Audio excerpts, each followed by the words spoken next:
So the next step of creating an alpha listing is figuratively putting pen to paper and actually writing out your listing and putting words to the content to describe your brand, your product, your storefront, etc. And what plays into this is having the right brand voice align with your customer archetype and persona, which in the golf example in this photo here is our boy Mark.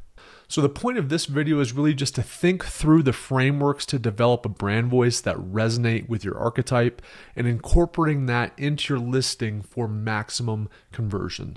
So once again, we've got to reference this customer archetype that we built here. Again, we're going back to how critical the step is, and it's because it really feeds into everything from product ideas to features, differentiation, to imagery, to now brand voice and actually writing out your listing. So the core point with this is just to really think about, how does your customer archetype speak? What are the words that they use? How do they describe stuff?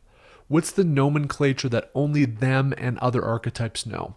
So I'm really thinking about Mark on the golf course for his moment in life every week where he's out there with his buddies and that he really loves. I'm thinking about him on his golf trips. I'm thinking about him as he describes the gear that he buys. We want to tap into that language.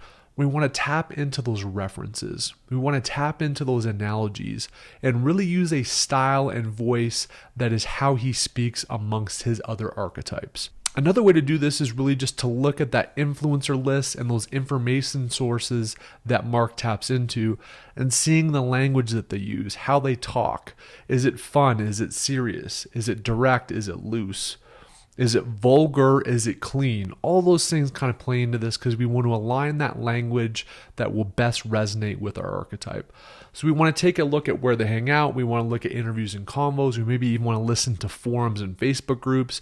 And if we can really tap into that and weave it into the brand voice as we create content for our Amazon listing, we build a brand voice that really will help maximize conversion rate. It will help us stand out, and it will help us stand the test of time, especially as a premium offer against those that have a lower price.